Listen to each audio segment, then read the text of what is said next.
And now to that horrific drag racing crash.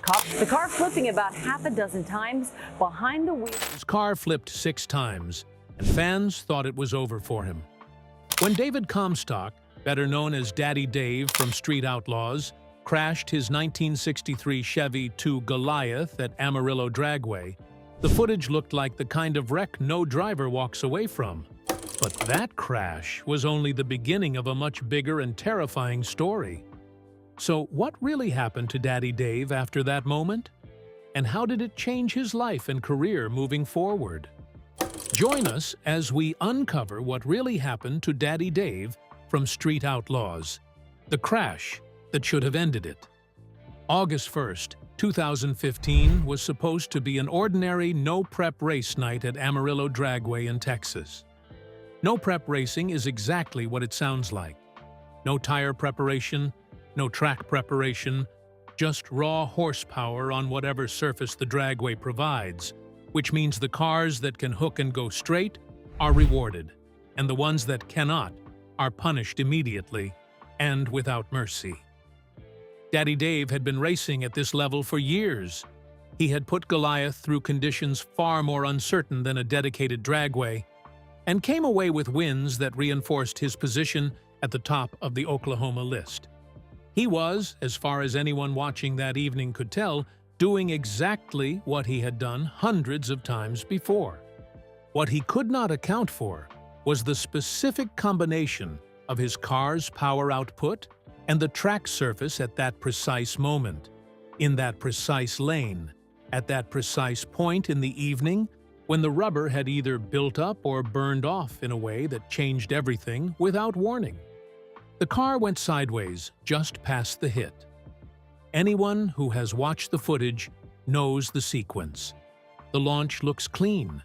The car starts to pull hard, and then something shifts. The nose rotates left, and in the fraction of a second that Dave had to correct it, the correction was not enough. Goliath hit the concrete barrier at speed, and the momentum carried the car over 3 times. The car rolled 6 times total before it stopped. The front end was unrecognizable. The roll cage did what roll cages are designed to do. It kept the driver's compartment intact around the man inside it. Dave Comstock was alive because someone had built that cage correctly, and because the safety equipment he wore had worked the way safety equipment is supposed to work when everything else fails. His wife Cassie's Facebook updates in the hours that followed became one of the most followed real-time medical updates in the history of the racing community. She wrote that he did not know where he was and could not remember what had happened. She wrote that the scans had come back clear enough that he was being moved to his own room, and that despite everything, he was stable. She also discovered, on a return hospital visit after he had been discharged, that he had a grade 3 AC separation in his shoulder that the initial examination had not caught, which required a separate orthopedic consultation and the possibility of surgery. Through all of it, through the pain and the memory gaps, and the shoulder that nobody had noticed at first, Dave was already thinking about the next car. What Daddy Dave did after that crash is the thing that separates him from the racers who have a bad accident and quietly step back. He did not step back. He sat in the hospital, figured out that his car was gone, and started planning the build that would replace it. That decision, made before he had fully recovered from an accident that had left him without memory of the event itself, tells you exactly who David Comstock is. So, what was his next move? Building Goliath 2.0. The original Goliath was not just a race car, it was the machine that had made Daddy Dave the #1 driver on the Oklahoma street racing list, the vehicle that had carried him to the top of the 405 hierarchy and kept him there, the car that had earned him enough sponsors and enough television exposure to turn a street racing career into a national platform. When he finally got to see the wreckage for the first time after leaving the hospital, what he found confirmed what everyone who had watched the crash already knew. The car was not repairable. The damage was too deep and too structural. The chassis had given everything it had to protect the man inside it, and there was nothing left to build on. He made a decision that cost him 2 years of competitive racing. He would not rush or throw together a substitute and go back to the track before the car or the driver was ready. The racing community waited. His fans checked for updates, and Dave spent approximately 2 years off the circuit, while Goliath 2.0 came together, a period that his critics read as hesitation and his supporters understood as exactly the kind of strategic patience that separates the racers who have long careers from the ones who hurry back and make things worse. He told interviewers during that period that he was building something that would be better than what he had lost, not just a replacement, but an upgrade, and that he was not interested in going back to racing in a car that was not ready to win. Every week of delay was a week of preparation. The Oklahoma list was not going anywhere. The competition would be there when he returned. He took his time. The new car was a 1963 Chevrolet Nova, the same year and model as the original, built from the ground up to be something the original had never been. The sponsorship that funded the build came from Jackie Knox, a construction industry figure who had been backing Dave's racing since before the crash, and the total cost was reported at $150,000, with persistent rumors the actual figure was considerably higher.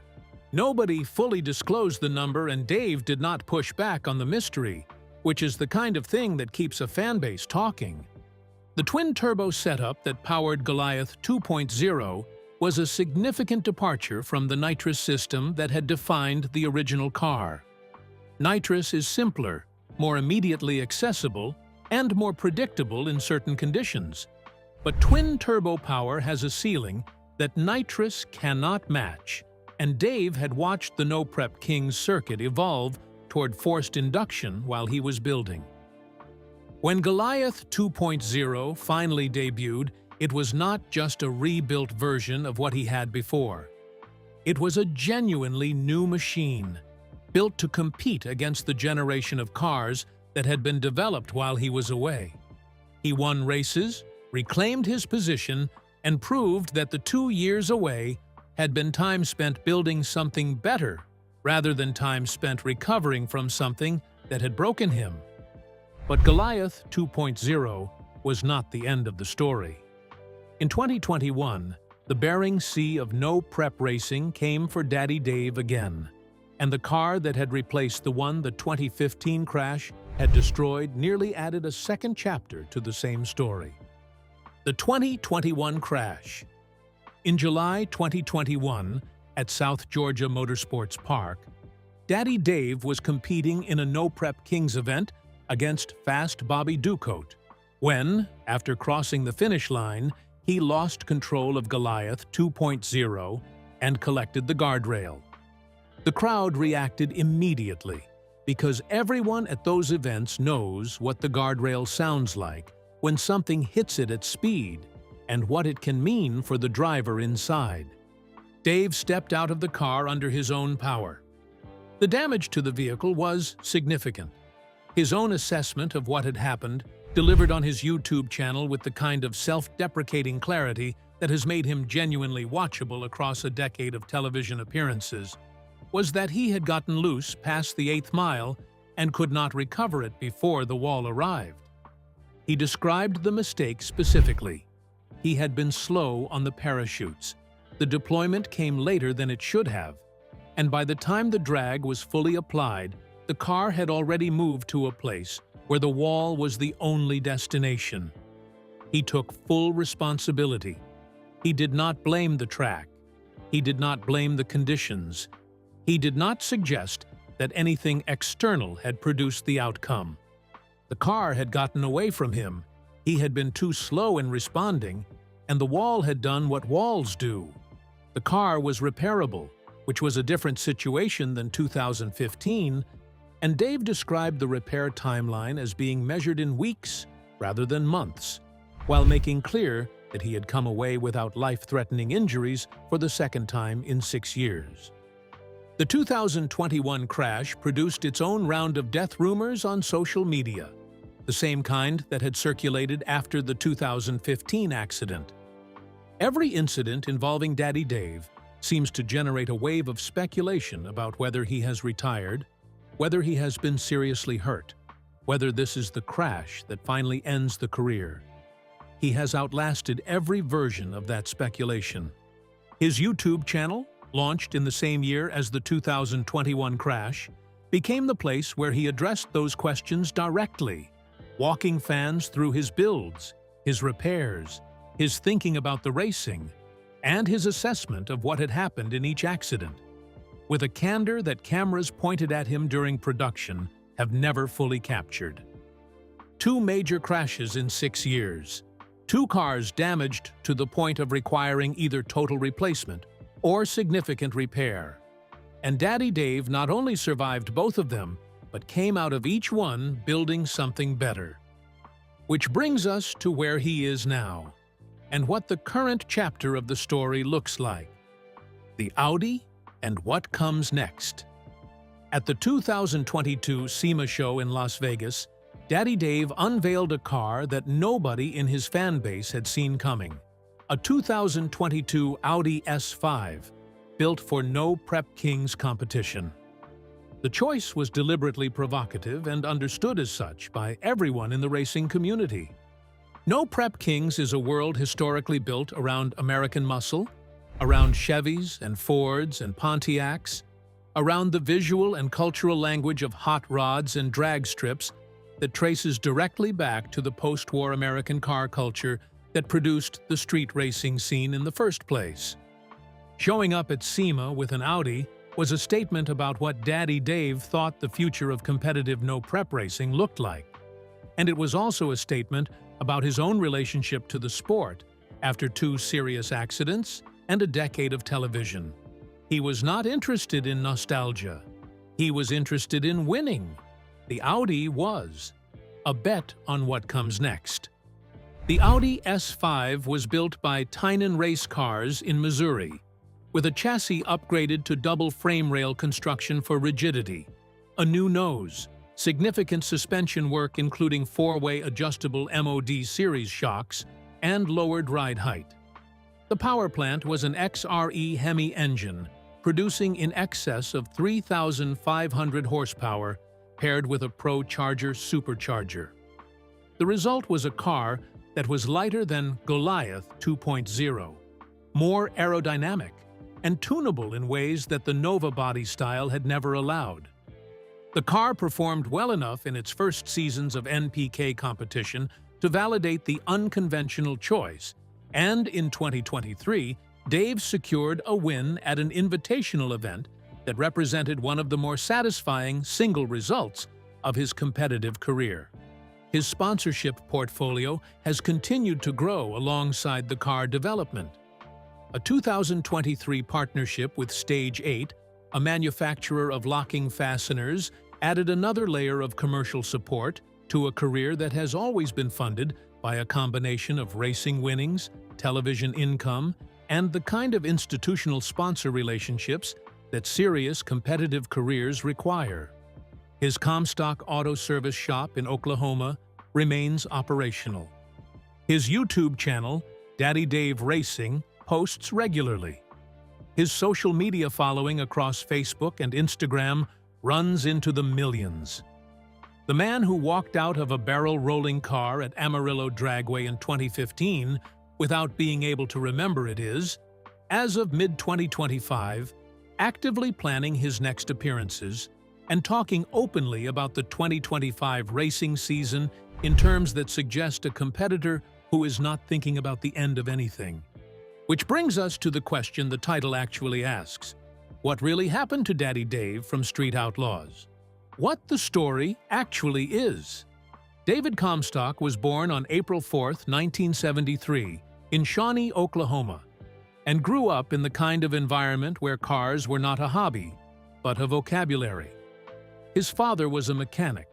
The family garage was the classroom.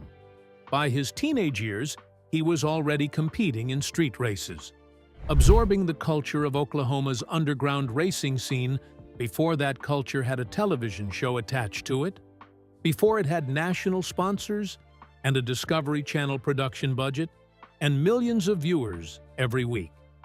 He started building cars with whatever budget he could put together, which was not much, and learned through the specific trial-and-error education that comes from putting underfunded machinery up against competition that has more resources and figuring out how to be faster anyway.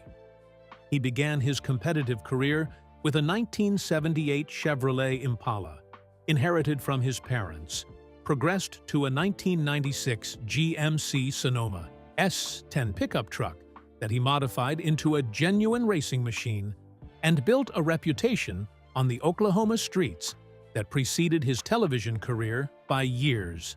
His television debut came on Speed Channel's Pink's All Out in 2009, which gave him a first taste of what a national audience looked like, but did not produce the sustained platform that Street Outlaws did when it premiered on Discovery in June 2013. The show's premise was straightforward and perfectly designed for the specific mythology it was trying to build.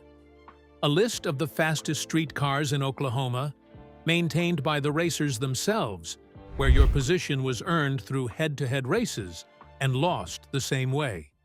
There were no officials, no sanctioning bodies, no prize money from a governing organization, just a ranking and the respect that came with it. Dave entered the show's first season already established in that world, already a known quantity in the Oklahoma racing community, which meant he was not the underdog learning the ropes. He was one of the people other drivers were trying to beat. The friendship with Justin Shearer, known as Big Chief, was instrumental in his inclusion in the show, and the dynamic between them, two racers who genuinely respected each other while competing hard against each other, became one of the show's central relationships across its early seasons. Dave earned the #1 position on the Oklahoma list, held it through multiple challenges, and became the kind of television personality that the racing community took seriously because his on-screen results matched his off-screen reputation. The show did for him what no amount of word of mouth from the Oklahoma street racing community could have done. It gave him a national audience that measured in the millions, and the sponsorships and visibility that came with that audience funded the progressive evolution of his cars, from the original Goliath through Goliath 2.0 to the Audi S5 he is racing today. He married Cassie in March 2013, the same year Street Outlaws premiered, and the two have built a life in Oklahoma that exists alongside the racing career rather than being consumed by it. Cassie runs Emmy Ice Cream and Grill in Oklahoma. They have 2 daughters. The version of Daddy Dave that the cameras capture, the aggressive competitor who will go sideways in a corner if that's what the race requires, is a real part of who he is, but it coexists with a husband and a father, and a businessman and a car builder who has kept a shop running through 2 major accidents and multiple rebuilds without losing either his passion for the sport or his business sense about how to sustain a career in it. The death rumors that surface after every crash and every period of reduced social media visibility are a specific kind of internet phenomenon that the Street Outlaws cast has dealt with collectively for over a decade. Multiple cast members have been the subject of false death claims that circulated across platforms and required explicit public corrections. Dave has addressed his own version of those rumors on camera and on YouTube with a combination of amusement and directness that reflects someone who has been doing this long enough to have processed how the internet treats people it considers public property. The pattern is always the same.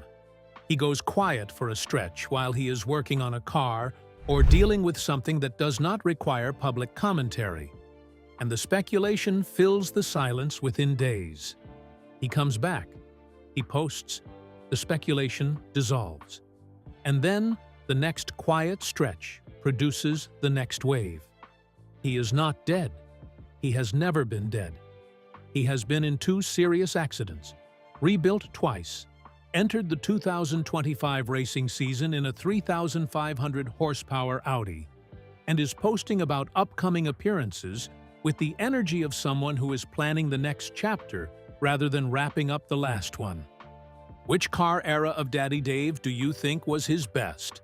And do you think Audi has what it takes to put him back at the top of the NPK standings? Share your thoughts with us in the comments section. Remember to like, share, and subscribe for more. Also, click the next video showing on your screen. You will enjoy it.